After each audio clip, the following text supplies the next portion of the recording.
Nagkaayaan nga na naman ang mga person na mag-breakfast. Hindi na sa Batis, sa seaside naman ngayon. Kaya maaga kaming lumabas ni Mr. Parko. Ni hao, this is Mr. and Mrs. Parko back again to our mini vlog.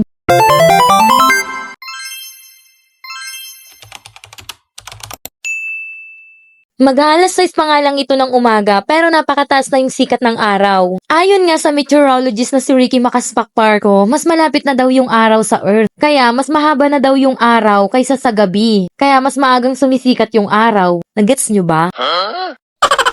Nakaraan nga, sa Batis kami nag-breakfast. Ngayon naman dito sa may seaside. Pero this time day off naman namin. Kaya maaga kaming nag-prepare ng breakfast namin. Yung ibang kasama namin na magbe-breakfast dito, nasa work pa sila. Hindi naman kami makapagsimulang magluto dahil naiwan namin yung palayok sa bahay. So binalikan pa ni Mr. Parko. Habang nga hinihintay namin siya, wala naman akong magawa kaya ipapakita ko na lang sa inyo yung lugar. Gamit nga nitong tripod kong napakabigat. Palagi naman kaming pumupunta dito sa seaside. Dito lang naman yung laging tambayan namin. Pagdating nga ni Mr. Parko, nagluto na agad sila nung breakfast namin. Normal lang din naman yung breakfast namin. Yung mga common lang na pang breakfast like itlog, tocino, spam. Habang nga nagluluto sila, tinawag ko naman si Mr. Parko para nga i-prepare namin yung lamesa na gagamitin namin. Lumipat kasi kami dito sa ibang lamesa dahil napakainit naman dun sa una naming pinuntahan. Pagkatapos nga naming balutan yung lamesa, nag-start na rin akong maggayat nung kamatis. Dagdag pa nga yan sa ulam namin at sakto naman dumating na yung mga ka-work namin, nakasama naming magbe-breakfast, naka-uniform pa nga.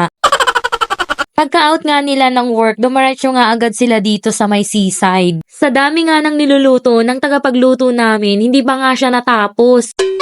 Meron pa nga siyang lulutuing mga tuyo. Habang hinihintay na matapos yung niluluto nila, nag-prepare na rin kami dito sa may lamesa ng mga pagkain. Pinag-isa-isa na nga lahat ng pagkain sa may gitna ng lamesa at magbubudol fight nga daw kami. Ganyan nga kami magbanding ng mga ka-work namin. Eto nga yung pangalawang beses na magkasama-sama ulit kaming mag-breakfast. Kung napanood nyo na yung una naming breakfast sa may Batis, ngayon naman dito sa may seaside. Diba? Walang kasawan. Magkakasama na nga sa work, magkakasama pa pati sa breakfast. At syempre, bago mag-start ang lafangan, magpipicture taking muna bago kumain. Nag-voluntary nga yung asawa ko na siya daw yung maglilid ng prayer. Nagulat nga ako sa asawa ko dahil siya daw yung maglilid ng prayer pero naka 1 minute na wala pa akong naririnig na dasal. Ayun pala, silent prayer pala ang gusto niya. Magkanya-kanya na daw kami ng dasal.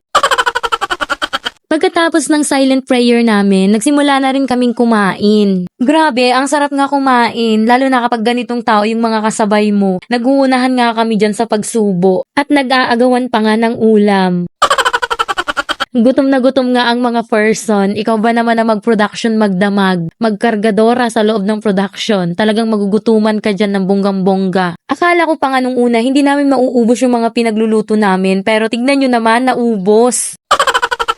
Pagkatapos namin kumain, niligpit din namin yung mga kalat namin para hindi naman nakakahiya sa mga susunod na magpupwesto dito. And pagkatapos nga namin kumain, nagpahinga lang konti at nagkwentuhan na rin ng kaunti. Oy, baka isipin nyo, may sinira kaming buhay sa kwentuhan namin ha, wala kaming sinirang buhay. Promises. Pagkatapos nga namin mag-breakfast, umuwi na rin agad ang mga person dahil nga may mga pasok pa yan sila. Yun lang po. Hanggang sa susunod na mini-vlog namin. Thank you for watching. Shashani. Bye!